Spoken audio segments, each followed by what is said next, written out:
پروردگار و بحق محمد و آل محمد من اللہ حاضرین کے جتنے مرحومین و مرحومات ہیں اور اس امام بارگاہ کے وہ خدمت گزاران جو اب دنیا میں نہیں رہے، ان تمام کی ارواح کو سورہ فاتحہ کا ثواب ایصال فرما۔ اس امام بارگاہ کے جو منتظمین ہیں ان کی توفیقات خیر میں اضافہ فرما۔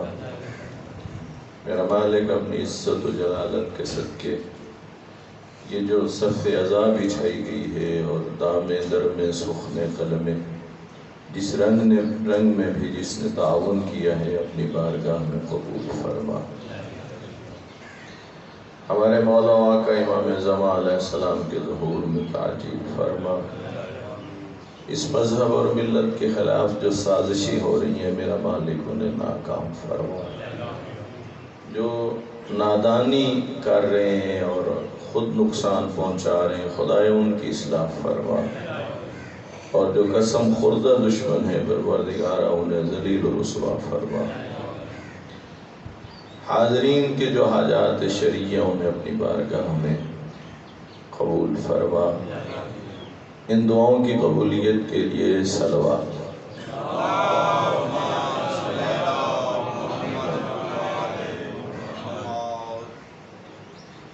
اب ویسے یہ پچھلے یہاں سامنے آ جائیں، جگہ پڑی ہے، ماحول بن جائے گا مجلس کا۔ صلوات بھیجے محمد و آل محمد۔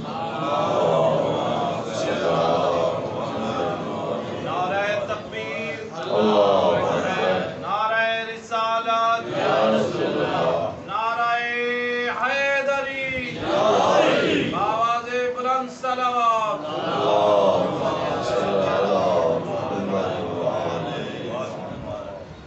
أعوذ بالله من الشيطان الرجيم، بسم الله الرحمن الرحيم، الحمد لله الذي لا يبلغ مدحته القائلون ولا يوصي نعماه العادون ولا يؤدي حقه المجتهدون الذي لا يدركه بعد الهمم ولا يناله غوص الفتن، والصلاة والسلام على أول العدد والرسول المسدد والمصطفى الأمجد والمحمود الأحمد حبيب إله العالمين أبي القاسم محمد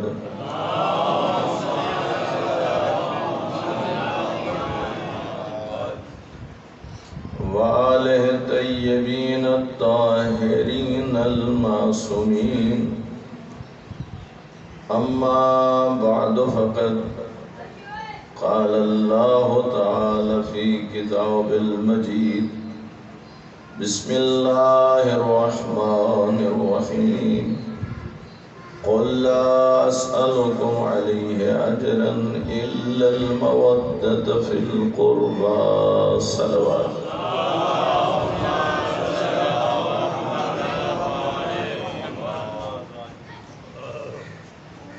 پروردگار عالم اپنی مقدس کتاب میں ارشاد فرما رہا ہے، اے میرے نبی، جو تو نے اتنا عرصہ زحمتیں اٹھائیں اپنی امت سے اجر رسالت مانگی، اور اجر رسالت میں کیا مانگنا ہے؟ یہ آپ کے قریبیوں سے محبت کرے۔ پوچھ لیا، جب آیتیں اترتی تھیں اصحاب پوچھ لیتے تھے یا رسول اللہ یہ آیت کس حوالے سے نازل ہوئی ہے؟ پوچھا گیا یا رسول اللہ یہ جن کی محبت کو اللہ نے واجب قرار دیا ہے، ذرا بتائیے یہ آپ کے قریبی کون سے رشتہ دار ہیں؟ آپ نے فرمایا ایک میرا بھائی علی ہے، دوسری میری بیٹی فاطمہ ہے، اور ان کے بیٹے حسن اور حسین ہیں، جن کی محبت کو پروردگار نے واجب قرار دیا ہے۔ میرے آقا کی حدیث ہے السنت و سنتان، فرماتے ہیں میری سنتیں دو طرح کی ہیں۔ فی فریضت، فرماتے ہیں ایک میری سنت وہ ہے جو فریضے کی حیثیت رکھتی ہے۔ مثال عرض کروں، آج صبح 2 رکعت نماز پڑھی ہوگی نوافل سمجھ کے، اور 2 رکعت نماز پڑھی ہوگی واجب سمجھ کر۔ توجہ فرمائیں، یہ جو 4 رکعتیں آپ نے پڑھی، یہ چاروں سرکار دو عالم صلی اللہ علیہ وآلہ وسلم نے پڑھی۔ 2 رکعت واجب فریضہ سمجھ کر، اور 2 رکعت کیا ہے نوافل سمجھ کر، 4 رکعتیں پڑھی۔ آقا فرما رہے ہیں کہ میری سنتیں 2 طرح کی ہیں۔ ایک ہے سنت جسے فریضہ کہا جاتا ہے، یعنی واجب ہے۔ اگر پیش نماز کا انتظام ہو اور مسجد میں نماز پر جماعت کا اہتمام ہو تو آپ نمازی حضرات کیا کرتے ہیں، آپ پہلے اذان کے بعد 2 رکعت نماز اکیلے پڑھتے ہیں۔ یہ پیغمبر کی وہ سنت ہے جو فرض نہیں ہے۔ توجہ فرما لیں، پھر اقامت ہوتی اور پیش نماز کے ساتھ جماعت کے ساتھ پڑھتے ہیں، واجب کی نیت سے پڑھتے ہیں۔ وہ پیغمبر کی کون سی سنت ہے؟ وہ فریضہ ہے۔ جو 2 رکعت بغیر جماعت کے پڑھی وہ بھی پیغمبر کی سنت ہے۔ جو آپ نے 2 رکعت نماز جماعت کے ساتھ پڑھی وہ بھی پیغمبر کی سنت ہے۔ ہاں اگر پیش نماز کا انتظام نہیں ہوگا تو پھر وہ 2 رکعت بھی آپ کیا کریں گے، اکیلے پڑھیں گے۔ تو آپ نے پہلی جو 2 رکعت پڑھی وہ بھی پیغمبر کی سنت، جو آپ نے بعد میں پڑھی وہ بھی پیغمبر کی سنت۔ ان دونوں سنتوں کی تعریف جو پیغمبر نے کی ہے، اگر آپ کہیں تو میں سناؤں آپ کو۔ فرمایا السنت سنتان، سنت 2 طرح کی ہے۔ فی فریضت، ایک سنت ہے میری فریضہ میں۔ فرمایا والاخذ بعدی ہدن، جو میرے بعد اس سنت کو اپنا لے گا، پیغمبر سرٹیفکیٹ دے رہے ہیں، وہ صاحب ہدایت قرار پائے گا۔ وَتَرْكُهَا ضَلَالَةٌ، اور جو میری سنت فریضہ کو چھوڑ دے گا، پیغمبر بتا رہے ہیں کہ وہ گمراہی کی طرف چلا جائے گا۔ اور فرمانا، جو سنت میری کس شکل میں ہے؟ فرض کی شکل میں، واجب کی شکل میں، جو اسے اپنا لے گا وہ صاحب ہدایت کہلائے گا، جو اسے ترک کر دے گا وہ گمراہی میں چلا جائے گا۔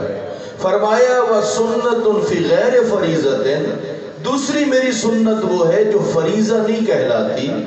وَتَرْكُهَا فَضِيلَةٌ، جو اسے کہ جو سنت تو ہے لیکن فرض وہ نہیں ہے، فرماتے ہیں جو اسے بھی اپنا لے گا تو وہ صاحب فضیلت بن جائے گا۔ وَتَرْكُهَا غَيْرُ خَطِيَّةٍ، لیکن اگر چھوڑ دے گا تو گناہگار بھی نہیں کہلائے گا۔ دیکھیں کتنے پیارے جملے ہیں میرے آقا کے، یعنی وہ جو 2 رکعت نماز اذان کے بعد پڑھی جسے نوافل کہتے ہیں، مستحب کی نیت سے پڑھتے ہیں، اگر پڑھ لو گے تو کیا بن جاؤ گے؟ صاحب فضیلت، مقام آپ کا بڑھ جائے گا، درجہ آپ کا بڑھ جائے گا۔ لیکن فرماتے ہیں اگر نہ بھی پڑھی تو پھر گناہگار نہیں، لیکن اگر فریضے کو چھوڑ دیا جائے تو پھر بندہ کیا بنتا ہے؟ گناہگار۔ بات پہنچ گئی؟ یعنی جو اللہ کے نبی نے کیا، یا وہ سنت فریضے کی شکل میں ہے یا وہ سنت غیر فریضہ کی شکل میں ہے۔ یہ جو آیت مودت آپ کے سامنے تلاوت کی، کبھی گود میں اٹھاتے ہیں امام حسن اور امام حسین کو، کبھی مہر نبوت کا سوار بناتے ہیں، کبھی نبی سجدے میں ہوں اور اس وقت تک سر نہیں اٹھاتے جب تک مرضی سے زہرا کا لال اتر نہ جائے. جی بیٹی آئے تو استقبال کے لیے اٹھ کے کھڑے ہو جاتے ہیں. اور آپ کی ازواج میں سے ایک زوجہ نے پوچھ لیا یا رسول اللہ یہ آپ کی ماں تو نہیں ہے, یہ تو بیٹی ہیں, آپ کس لیے ان کے استقبال کے لیے اٹھتے ہیں؟ تو آپ جواب دیتے ہیں اپنی مرضی سے تو نہیں اٹھتا, وہ حکم دیتا ہے تو میں اٹھتا ہوں. اور فرما رہے جی یہ جو پیغمبر کر رہے ہیں محبت ان ہستیوں سے, جو نبی کریں تین چیزیں ہیں. ایک ہے جو نبی کہے اسے کہتے ہیں قول معصوم, جو نبی کر کے دکھائے اسے کہتے ہیں فعل معصوم. اور نبی کے سامنے کوئی شخص وضو کرے اور نبی خاموشی سے دیکھتے رہیں تو اسے کہا جاتا ہے تقریر معصوم, یعنی اگر غلطی ہوتی تو ضرور بتاتے. جب خاموش ہو گئے تو اس کا مطلب ہے کہ وضو کرنے والے کا وضو کیا ہے, درست ہے. میں نے لفظ معصوم کہا اور یہی بات ہے 12 ائمہ اہل بیت علیہ السلام کے حوالے سے. جو کہیں وہ قول معصوم, جو کر کے دکھائیں وہ فعل معصوم, جو ان کے سامنے ہو اسے کہا جاتا ہے تقریر معصوم.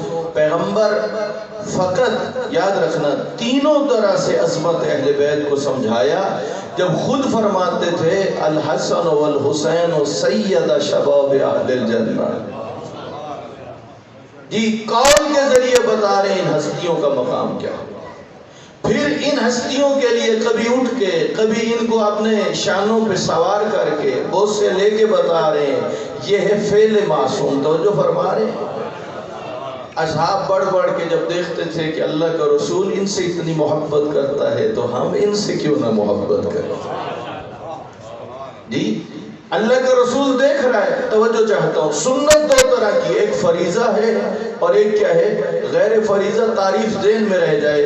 جو سنت فریضہ ہوتی ہے اسے اپنا لو گے تو صاحب ہدایت بن جاؤ گے, اسے ترک کر دو گے تو پھر ضلالت اور گمراہی میں چلے جاؤ گے. یہ جو اللہ کا نبی اپنی بیٹی سے محبت کرتے ہیں, مولا کائنات سے محبت کرتے ہیں, امام حسن اور امام حسین سے محبت کرتے ہیں اور بتا رہے ہیں. بعض دفعہ لوگ کہتے تھے یا رسول اللہ آپ علی کے اتنے فضائل کیوں پڑھتے ہیں؟ تو آپ فرماتے ہیں میں اپنی طرف سے تو نہیں پڑھتا, وہ مجھے حکم دیتا ہے تو میں پڑھتا ہوں. یہ جو محبت کر رہے ہیں اللہ کے نبی ان ہستیوں کے ساتھ, آیا یہ محبت فریضہ کہلائے گی یا غیر فریضہ کہلائے گی؟ توجہ چاہتا ہوں. آیا یہ محبت واجب کہلائے گی یا آیا یہ محبت مستحب کہلائے گی؟ تو تمام دنیا کے مسلمان اتفاق رکھتے ہیں کہ سرکار دو عالم کی محبت واجب ہے. جس کی محبت سب واجب سمجھتے ہیں وہ ان ہستیوں کی محبت کو واجب سمجھتا ہے. اور فرما رہے اب پیغمبر نے کیا بتایا؟ فرمایا میری سنت دو طرح کی, ایک فریضہ اور غیر فریضہ. جو فریضہ ہے نا اس میں کیا ہوتا ہے, کہا جو اسے لے لے گا وہ کیا بن جائے گا, صاحب ہدایت. جو چھوڑ دے گا وہ کیا بنے گا, وہ گمراہ ہو جائے گا.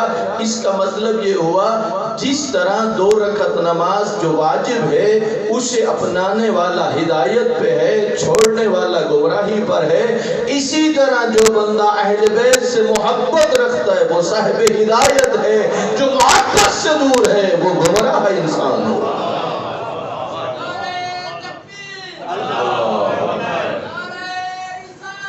یا رسول اللہ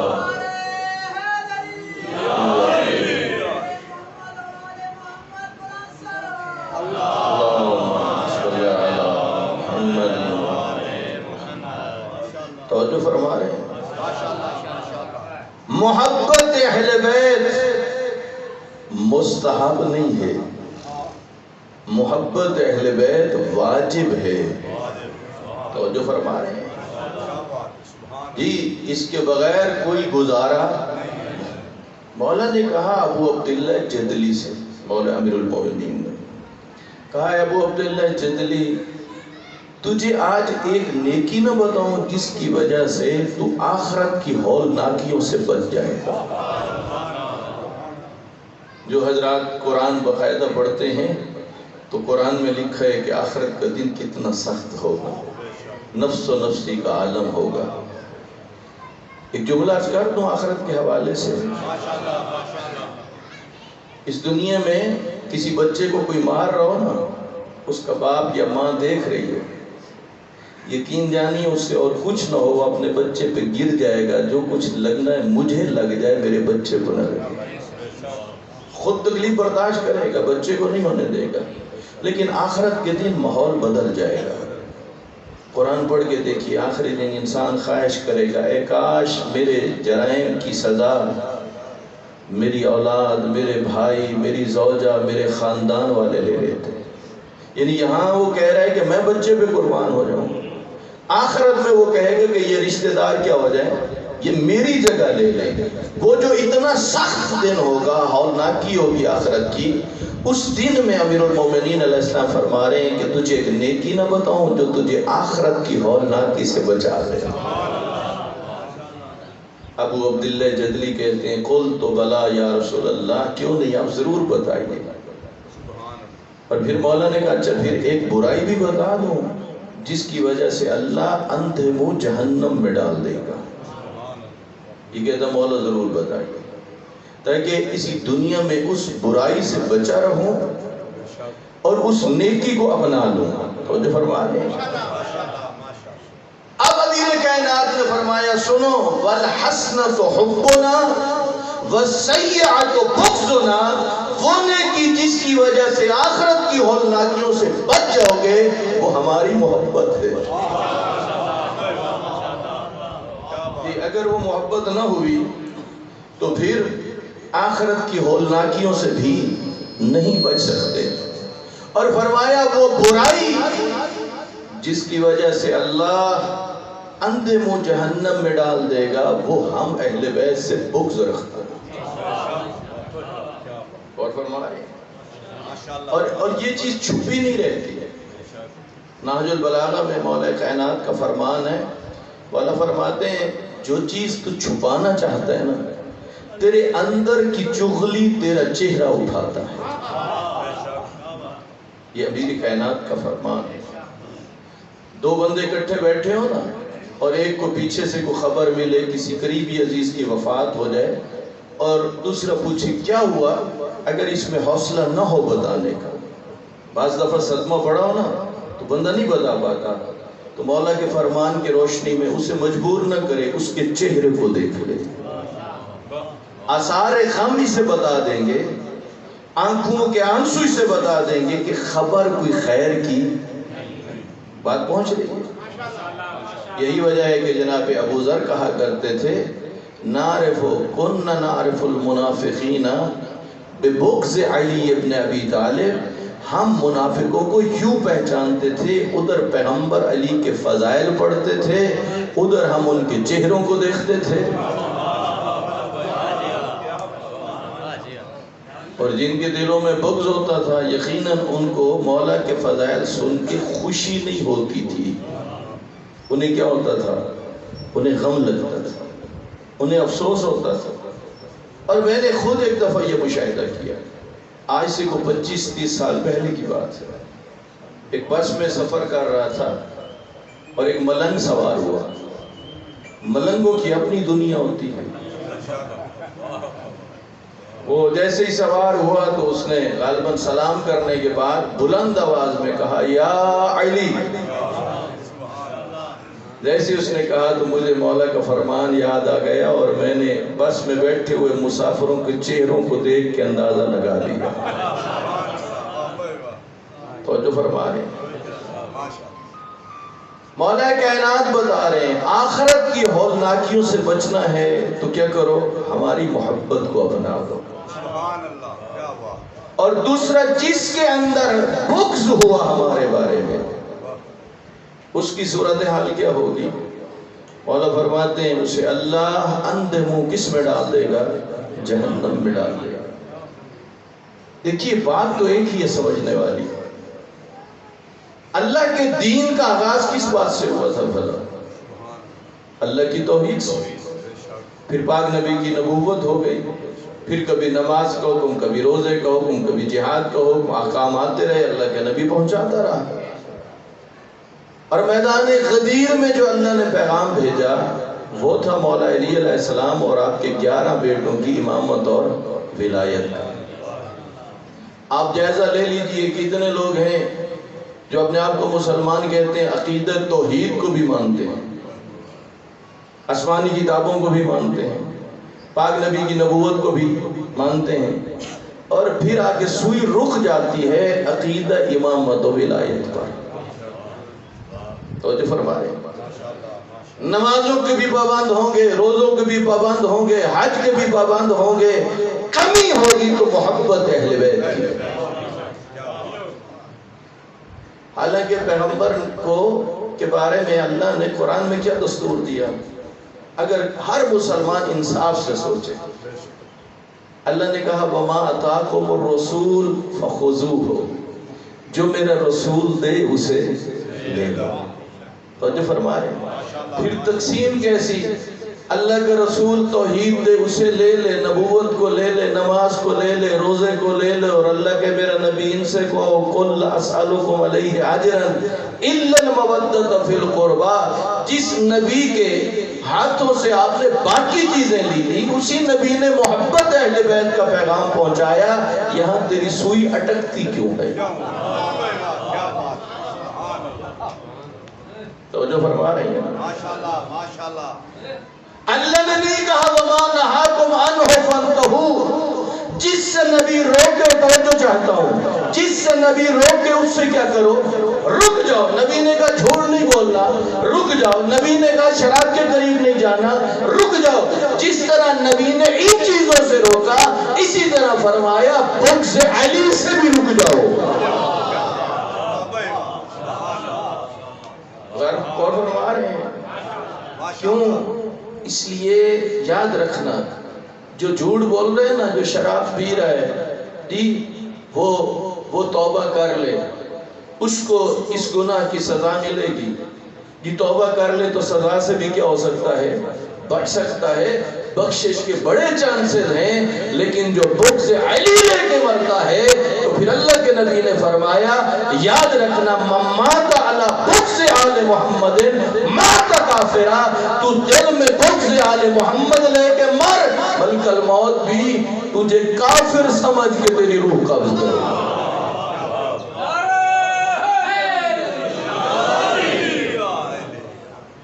توجہ فرما، پیغمبر بتا رہے ہیں جو بھی اہل بیت سے بغض لے کے مرتا ہے تو اس کا نتیجہ کیا نکلتا ہے؟ من مات علی بغض آل محمد، جو بغض آل محمد لے کے مرتا ہے تو مات کافرا، وہ کیسے مرتا ہے؟ کفر کی حالت میں مرتا ہے۔ اگر آپ دیکھنا چاہیں جن جن چیزوں سے پیغمبر نے روکا ہے، تو جو چاہتا ہوں، سب سے پہلے جو روکا وہ شرک سے منع کیا تھا۔ لا الہ، کوئی معبود، یہ کس بات کا پیغام آ رہا تھا؟ اگر اللہ کے علاوہ کسی کو کوئی معبود سمجھتا ہے تو وہ شرک کر رہا ہے، وہ مشرک ہے۔ اللہ کے نبی نے شرک سے کیا کیا ہے؟ روکا ہے، شرک کے قریب نہیں جانا۔ قرآن کی آیت اللہ فرماتا ہے اگر میں نے چاہا تو ہر گناہ بخش دوں گا لیکن شرک معاف نہیں کروں گا۔ جس طرح شرک ایک بڑا گناہ ہے، اسی طرح بغض اہل بیت رکھنا بھی بڑا گناہ ہے۔ وہ جو فرما رہے ہیں ماشاءاللہ ماشاءاللہ۔ اس لیے بہت غور کیا کریں۔ آج کل میں آپ کی خدمت میں عرض کروں، بعض ایسے اہل منبر ہیں وہ کہتے ہیں کہ ہم ولایت پڑھ رہے ہیں۔ ظاہر ہے اکثر لوگوں کو اتنا مطالعہ ہوتا نہیں، اور کون سا مومن ہے جو فضائل اہل بیت کو پسند نہ کرتا ہو؟ اب جس کا مطالعہ نہیں ہے اور اسے کہا جائے کہ میں فضائل سنا رہا ہوں تو ظاہر ہے وہ سمجھے گا جو بات بھی کہی جا رہی ہے یہ کس میں جا رہی ہے؟ فضیلت میں۔ لیکن آپ کو کہہ رہا ہوں خیال رکھنا، بہت سارے ایسے مقرر آ چکے ہیں جو نام فضائل کا دیتے ہیں، ولایت کا دیتے ہیں، اور تعلیم شرک کی دے کے جاتے ہیں۔ جی ان کا بھی خیال رکھنا ہے، اور جو فرما رہے ہیں جی فضائل اور چیز ہے، شرک کی طرف جانا۔ مولا کائنات کا فرمان ہے الہی کفا بعزت ان اکون لک عبدا، میرا اللہ میری عزت کے لیے یہی کافی ہے کہ میں تیرا بندہ ہوں۔ تو جو فرما رہے ہیں جب مولا کائنات بتا رہے ہیں تو کسی کو حق نہیں پہنچتا کہ وہ مولا کائنات کو اللہ کے ساتھ ملائے۔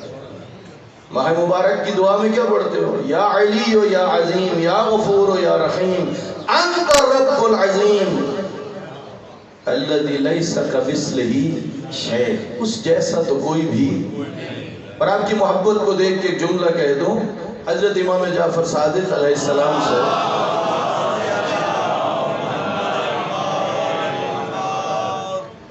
میرے مولا سے کسی نے پوچھ لیا مولا آپ جو کہتے ہیں اللہ ہے، ہم ایمان لے آئے، ذرا خدا کی تعریف تو کیجیے۔ سب کا ارادہ ہے سنا، تعریف جو مولا نے کی ہے تھوڑی سی ہے مشکل، لیکن آپ توجہ کریں گے تو آسان ہو جائے گی۔ مولا نے فرمایا اللہ کو دو حدوں سے خارج کر کے دیکھو۔ کتنی حدوں سے؟ ایک حد کون سی؟ فرمایا حد تعطیل، اس کا مطلب ہے کہ نہیں، اس حد سے خارج کر کے کہو کہ وہ ہے، میرے ساتھ ساتھ چلنا۔ حد تعطیل کا مطلب ہے کہ وہ نہیں، اس حد سے خارج کر کے کہو کہ وہ ہے۔ دوسری حد تشبیہ، جس کا مطلب ہے اس جیسا کوئی ہے، اس حد سے اسے خارج کرو اور کہو کہ اس جیسا کوئی نہیں۔ فرماتے وہی جو ہے اور اس جیسا کوئی نہیں وہی خدا ہے۔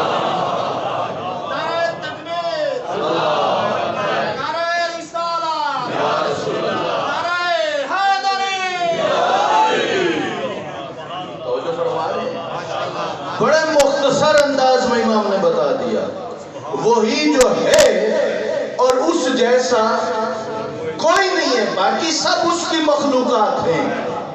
جی سرکار دو عالم صلی اللہ علیہ وآلہ وسلم وجہ تخلیق کائنات ہیں۔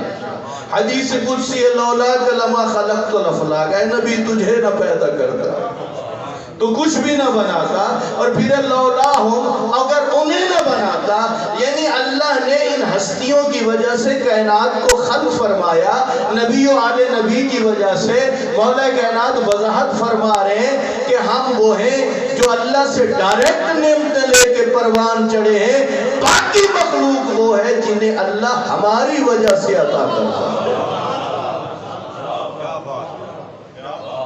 توجہ فرما رہے ہیں کہ نہیں، بعض لوگ ممبر پہ آ کے بات کرتے ہیں، ولایت بیان کر رہے ہیں، فضائل، لیکن کرتے کیا ہیں؟ مومنین کو شرک کی طرف لے کے جاتے ہیں۔ نہ، اللہ کی مخلوقات میں سے کسی کا بھی آپ نے موازنہ خالق سے نہیں کرنا۔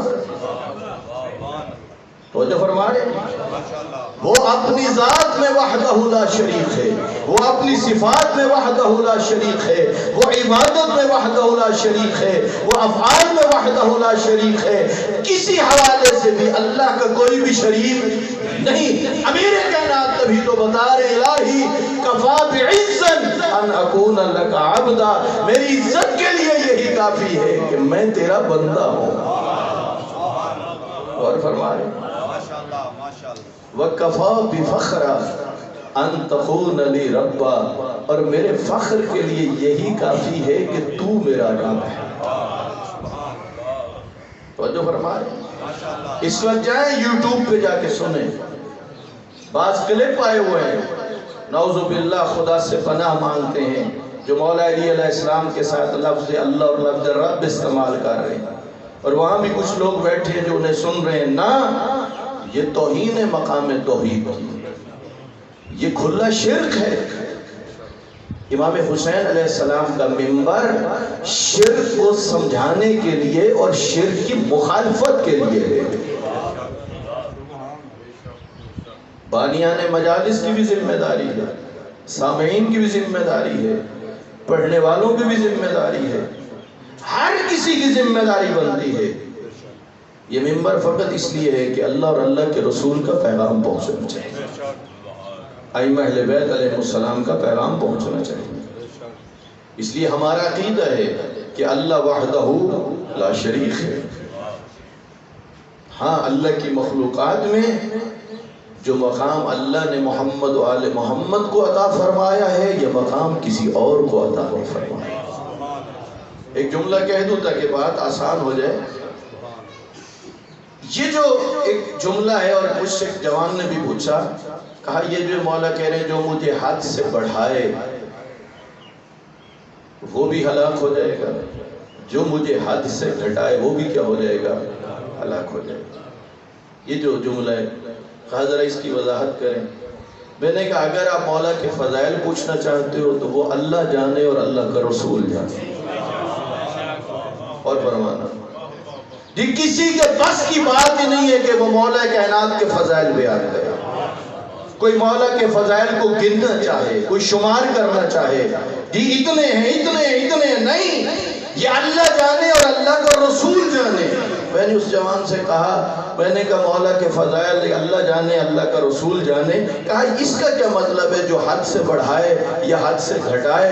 میں نے کہا قرآن پڑھ کے دیکھ لو، اللہ نے مقام توحید بھی سمجھایا ہے، مقام نبوت بھی سمجھایا ہے، مقام امامت و ولایت بھی سمجھایا ہے۔ کہا یہ تو لمبا جواب ہے، ہمیں مختصر جواب چاہیے۔ میں نے کہا مختصر جواب یہ ہے کہ ان ہستیوں کو، مولا کائنات کو، نہ خالق جیسا سمجھنا ہے ورنہ مشرک بن جاؤ گے، نہ مخلوق جیسا سمجھنا ہے ورنہ بت رکھنے والوں میں شمار ہو جاؤ گے۔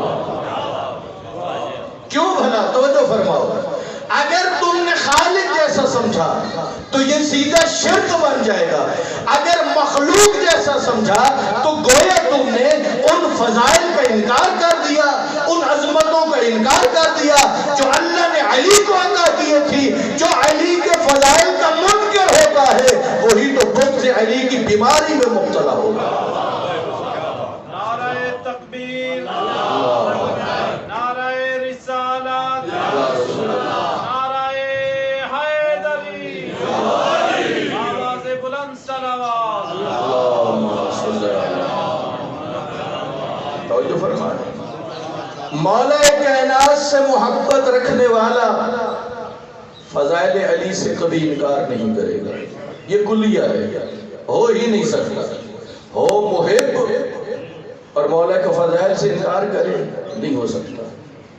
اور جو بغض رکھے گا منافق ہوگا، سوال ہی نہیں پیدا ہوتا وہ مولا کے فضائل کو تسلیم کرے۔ وہی کہے گا جی جس طرح باقی مخلوق ہے مولا کو بھی اسی طرح کہے گا جی، اور ایسے لوگ موجود ہیں، لیکن نہیں، یہ طے شدہ بات ہے۔ ابن عباس کہتے ہیں ہم کھڑے تھے اور دیکھ رہے تھے اور پیغمبر نے نگاہ کی مولا علی علیہ السلام کی طرف اور فرمایا تھا یا علی لا یحبک الا مومن ولا یبغضک الا منافق۔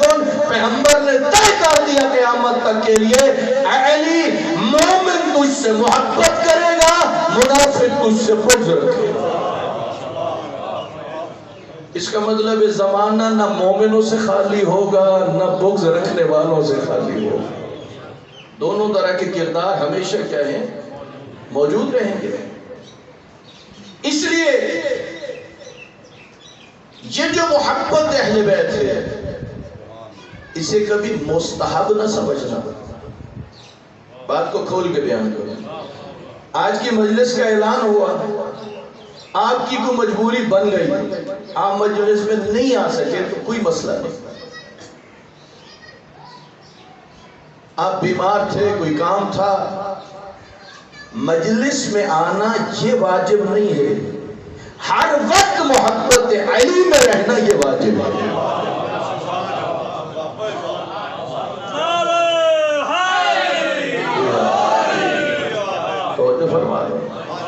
تو دکان پر بیٹھا ہے، تو کاروبار میں بیٹھا ہے، تو بستر بیماری پر ہے، تو مصلی عبادت پر موجود ہے، تیری کوئی مجبوری بن گئی تو مجلس میں نہیں آ سکا یا سارا دن مجلس میں نہیں بیٹھ سکا، تیری کوئی مجبوری بن گئی، کوئی مسئلہ نہیں ہے۔ تو بیمار ہو گیا، کوئی مسئلہ نہیں ہے۔ تو مصلی عبادت پہ کوئی مسئلہ نہیں ہے۔ خیال کر تیری زندگی کا کوئی ایسا لمحہ نہیں ہونا چاہیے، کوئی ایسی جگہ نہیں ہونی چاہیے جہاں ایک لحظے کے لیے تیرا دل نور ولایت علی سے خالی ہو۔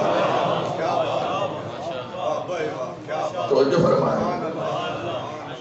ہاں جب تیرے پاس نہ بیمار ہو، نہ پریشانی ہو، نہ مشکل ہو، پھر کوشش کیا کر مجلس امام حسین میں آیا کر. کیوں؟ اس لیے کہ پیغمبر نے فرمایا ان الحسین مصباح الہدی والسفینۃ النجاۃ. اور دنیا والے یاد رکھنا، دنیا میں تمہاری ضرورت ہدایت ہے، آخرت میں تمہاری ضرورت نجات ہے. میرا حسین وہ ہے جو تمہاری دنیا کی ہدایت کا بھی ذریعہ ہے، آخرت کی نجات کا بھی ذریعہ ہے.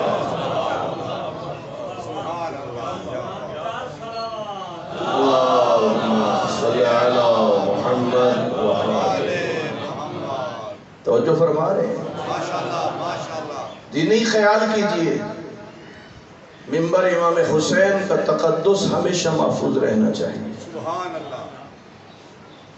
خیال کرنا ہے، ہر کسی کو نہیں بلانا، اسے بلانا ہے جو مشن امام حسین بیان کرے، جو مقصد امام حسین بیان کرے.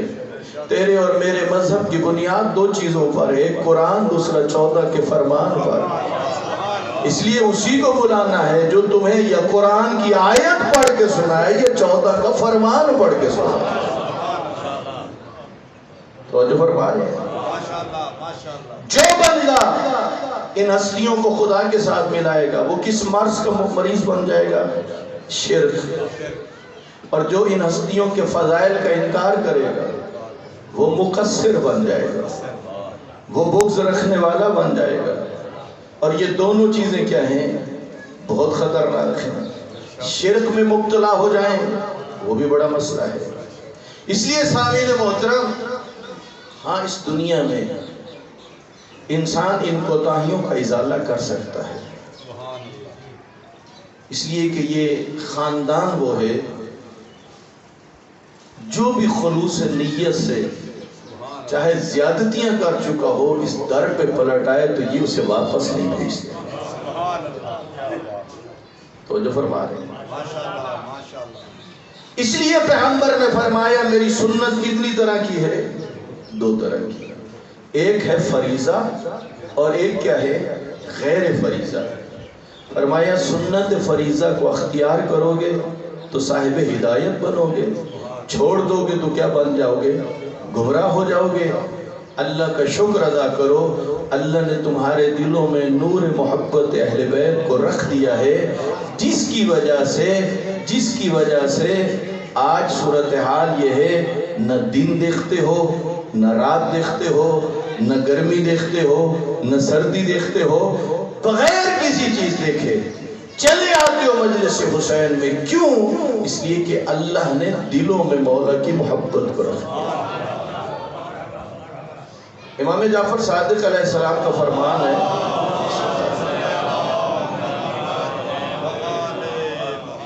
اذا اراد اللہ بعبد خیرا، جب اللہ کسی بندے کے بارے میں بھلائی کا ارادہ کرتا ہے،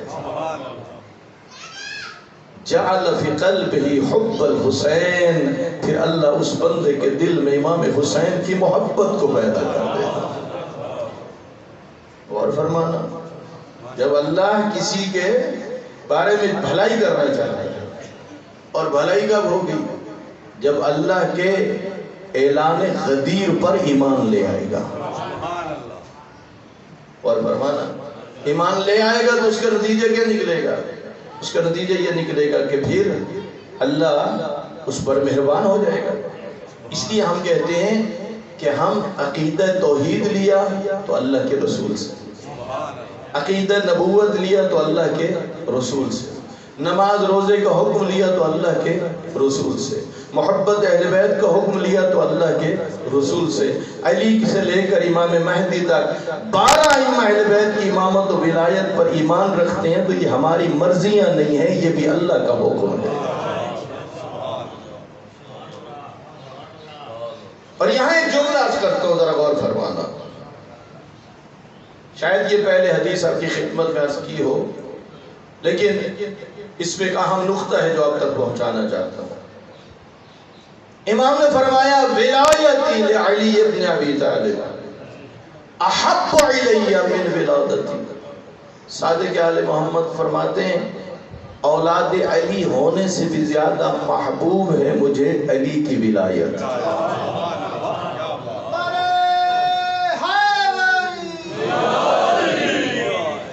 توجہ فرمائیں، ایک بڑا پیغام دینے جا رہا ہوں۔ فرمائے اولاد علی ہونے سے بھی زیادہ مجھے محبوب ہے کون سی بات؟ علی کی ولایت۔ مولا کیا وجہ ہے؟ اولاد علی ہونا بھی تو بڑا اعزاز ہے، بڑا مقام ہے، بڑی سعادت ہے، لیکن آپ فرما رہے ولایت علی آپ کو زیادہ پسند ہے اولاد علی ہونے سے۔ ذرا جان کے اس جملے کو سننا، کیوں امام نے کہا؟ فرمایا لِأَنَّ وِلَایَتِي لِعَلِيِّ ابْنِ أَبِي طَالِبٍ فرضٌ، اس لیے علی کی ولایت زیادہ پسند ہے چونکہ اللہ نے اسے فرض قرار دیا۔ نہیں، غور نہیں کیا، آپ نے غور نہیں کیا۔ علی کی ولایت کو اللہ نے کیا کیا ہے؟ فرض۔ ذرا دہراؤ اس بات کو، علی کی ولایت کو اللہ نے کیا کیا ہے؟ فرض۔ یوں بھی تو کہہ سکتے تھے مولا علی کی ولایت اس لیے پسند ہے کہ میرے جد ہیں، نہیں فرما رہے اس لیے پسند ہے کہ اللہ نے اسے فرض کیا ہے۔ تو امام صادق یہ پیغام دے رہے ہیں ہمارے چاہنے والوں، تمہیں ہر وہ بات پسند ہونی چاہیے جس کو اللہ نے فرض قرار دیا۔ جس طرح ولایت علی اللہ نے فرض کی ہمیں پسند ہے، اسی طرح نماز کو اللہ نے فرض کیا تو ہمیں نماز پسند ہے، حج کو اللہ نے فرض کیا تو ہمیں حج پسند ہے۔ بس صادق آل محمد کہہ رہے فقط ولایت علی کو پسند نہیں کرنا بلکہ ہر اس چیز کو پسند کرنا ہے جسے اللہ نے فرض قرار دے دیا۔ اور فرما رہے ہیں جی، مجلس میں آتے ہو نا، جب وقت نماز ہو جائے تو پھر مصلی عبادت پہ جاؤ۔ کیوں؟ جا کے کہو پروردگارا مجلس میں کیا تھا اس لیے کیا کرتے کہ تیری ذات نے قرآن میں حکم دیا ہے کہ اہل بیت پیغمبر سے محبت کرو۔ پھر اللہ علی علی کرتا ہوں اس لیے کرتا ہوں کہ تیری ذات نے حکم دیا ہے علی ولی اللہ، علی تیرے ولی ہیں۔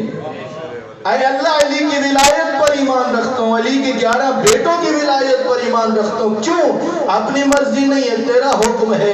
اور مصلی عبادت پہ آیا ہوں، کیوں؟ یہ بھی تیرا حکم ہے۔ ماہ مبارک ہو جائے، روزہ رکھے پروردگارہ یہ تیرا حکم ہے۔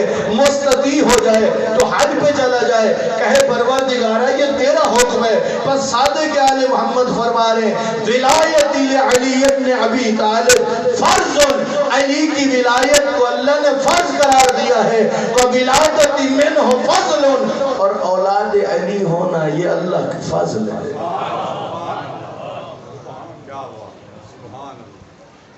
کیا میسج ملا؟ میسج یہ ملا کہ ہم نے فقط مجلس اور ماتم کی حد تک نہیں رہنا، بلکہ جس چیز کو اللہ نے فرض قرار دیا ہے ہمیں اسی طرف جانا ہے۔ تو جو فرما رہے ہیں علماء سے پوچھئے، ہمیں سمجھائیے ہمارے اوپر کیا کیا اللہ نے فرائض ادا کیا۔ جو چیزیں اللہ نے فرض کی ہیں انہیں پورا کرنا کیا ہے؟ انہیں ضروری ہے۔ اس لیے جتنے بھی احکام ہیں یہ سارے کے سارے احکام آپ کو محبوب ہونے چاہیے، پسند ہونے چاہیے۔ اس کا فلسفہ اور وجہ یہ ہے کہ اللہ نے حکم دیا ہے۔ توجہ فرما رہے ہیں جتنے عقائد ہیں، جتنے اعمال صالح ہیں، تمام کا مرکز اور محور ہے عقیدہ توحید۔ میرے مولا حضرت امام زین العابدین علیہ السلام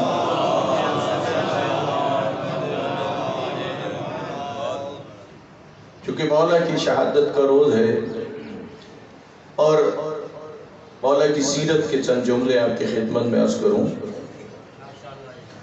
میرے مولا آپ کے رشتہ داروں میں سے ایک شخص نے آ کے امام سجاد علیہ السلام کے سامنے گستاخیاں کی۔ امام کے اصحاب بھی موجود تھے۔ جب گستاخیاں ہوئی نا، امام نے کچھ بھی نہیں کہا، وہ شخص چلا گیا۔ امام نے اپنے اصحاب سے کہا میرے ساتھ چلو تاکہ میں اسے اس کا بدلہ دوں۔ اصحاب سوچنے لگے اب امام کیا کریں گے۔ امام اپنے اصحاب کے ساتھ اس کے گھر پہنچے اور اسے اتنا کہا تو نے جو کچھ میرے بارے میں کہا ہے اگر وہ سچ ہے تو میں اللہ سے طلب مغفرت کرتا ہوں، اور اگر تو نے غلط کہا تو میں تیرے گھر تجھے معاف کرنے کے لیے آیا ہوں۔ وہ پشیمان ہوا، شرمندہ ہوا، قدموں پہ گر گیا، مولا جو کچھ کہا تھا میں نے غلط کہا تھا۔ امام کی سیرت یہ بتاتی ہے ہمارے بھی خاندان میں ایسے حالات بن سکتے ہیں، بعض دفعہ بن جاتے ہیں، لیکن امام کی سیرت یہ بتاتی ہے اگر کوئی آپ کو کچھ کہہ بھی لے تو صبر کرو، حوصلے سے پیش آؤ۔ لیکن فرق پتہ کیا ہے، ائمہ اہل بیت صبر کرتے تھے، ہم سے نہیں ہوتا، ہم ایک ہی چار سنا دیتے ہیں۔ اس کی وجہ کیا ہے؟ وجہ یہ ہے کہ ہمارا مقصد فقط اپنے جذبات کو تسکین پہنچانا ہوتا ہے، بس۔ ائمہ اہل بیت کو دوسروں کی ہدایت مقصود ہوتی ہے۔ دیکھیں نا فرق کتنا ہے۔ یہی وجہ ہے کہ آنے والے گستاخ ہوتے تھے، ان ہستیوں کے اخلاق اور صبر کے نتیجے میں وہ باادب بن کے جاتے تھے، زندگیاں ان کی بدل جاتی تھی۔ یہ اپنے اوپر برداشت کرتے تھے، لیکن دوسری طرف ان کی کیا کرتے ہیں؟ ہدایت۔ امام گزر رہے ہیں، ایک گروہ بیٹھا ہے جو بیٹھ کے امام علیہ السلام کی غیبت کر رہا تھا۔ امام نے یہی جملہ پھر ان کے بارے میں کہا اور وہ بڑے شرمندہ ہوئے۔ ایک مسخرہ شخص ہے، مسخرہ سمجھتے ہیں؟ اس کا کام ہوتا ہے دوسروں کو مختلف طریقوں سے ہنساتا ہے۔ ایک مسخرہ شخص ہے جس نے امام کے شانے پہ چادر تھی اسے ہٹایا۔ اس وقت میرے امام نے فرمایا، کہا یہ ایسے فضول کاموں میں لگا ہوا ہے جس کی وجہ سے اپنی آخرت کا نقصان اٹھا رہا نہیں، اس قسم کے فضول کاموں میں مبتلا نہیں ہونا چاہیے۔ اور جو مسخرے ہوتے ہیں نا، وہ یقیناً جب دوسروں کو ہنساتے ہیں یا وہ غیبت میں مبتلا ہو جاتے ہیں یا توہین میں مرتکب ہو جاتے ہیں یا جھوٹ بولتے ہیں۔ ظاہر بالآخر کسی نے کوئی نہ کوئی ایسی حرکت تو کریں گے، کوئی نہ کوئی ایسی بات تو کریں گے جس کا نتیجہ کیا نکلے گا؟ جس کا نتیجہ یہ نکلے گا کہ یا غیبت میں یا جھوٹ میں یا توہین میں۔ اور سورہ مدثر پڑھ کے دیکھیے کہ جب اہل بحث پوچھیں گے نا اہل جہنم سے کہ کون سی چیز ہے جو تمہیں جہنم میں لے گئی، تو وہ کیا جواب دیں گے؟ پہلا جواب یہ ہوگا کہ ہم نماز نہیں پڑھتے تھے، اور اس میں ایک جواب یہ ہے کہ ہم بےہودہ محفلوں میں بیٹھا کرتے تھے۔ اس لیے امام نے فرمایا یہ فضول کاموں میں تمہیں مبتلا نہیں ہونا چاہیے۔ اور پھر میرے امام علی زین العابدین علیہ السلام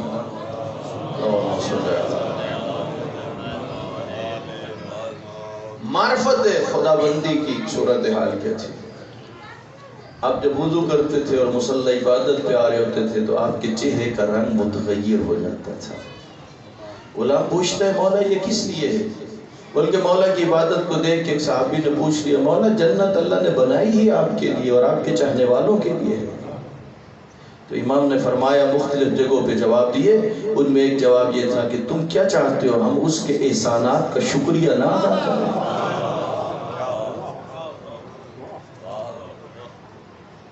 ہماری یہ حالت کیوں نہیں ہوتی؟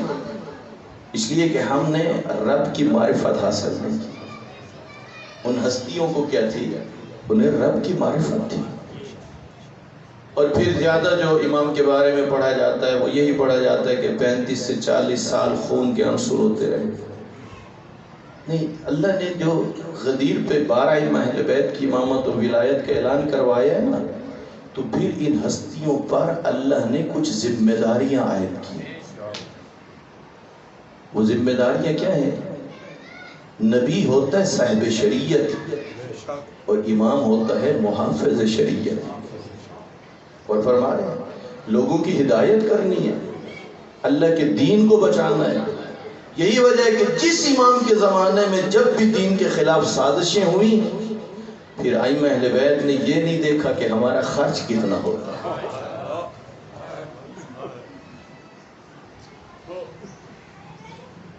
زدارو یکم محرم سے مصائب اہل بیت سن رہے ہو.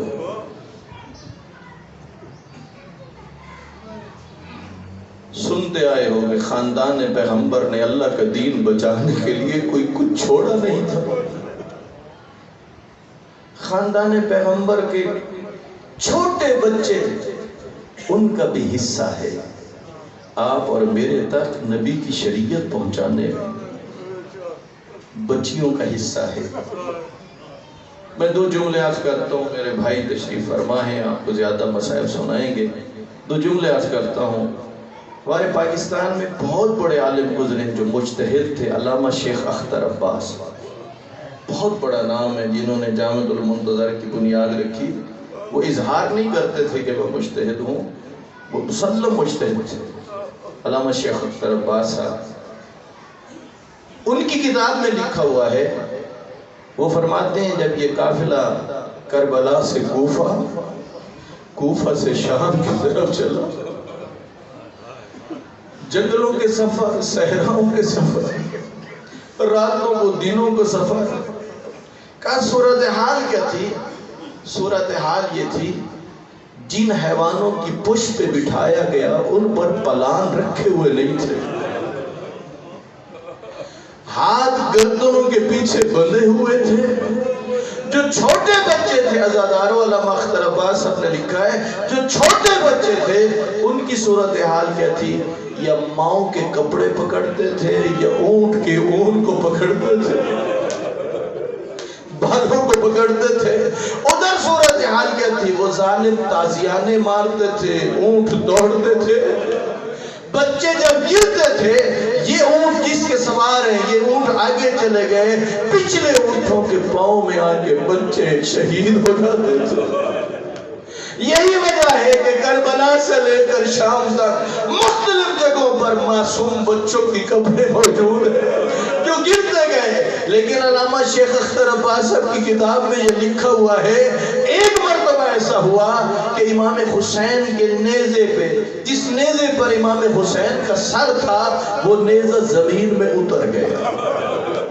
جب وہ نیزہ زمین میں اتر گیا، اس وقت پوچھا شیمر نے کیا وجہ کیوں نہیں چلتے؟ سپاہیوں نے کہا بڑی کوشش کی ہے، یہ نیزہ زمین سے نکل نہیں رہا. اس وقت شیمر کہتا اچھا بھی میں انتظام کرتا ہوں. تازیانہ لے کے ادھر پڑا، ادھر آگے تو بیمار تھے.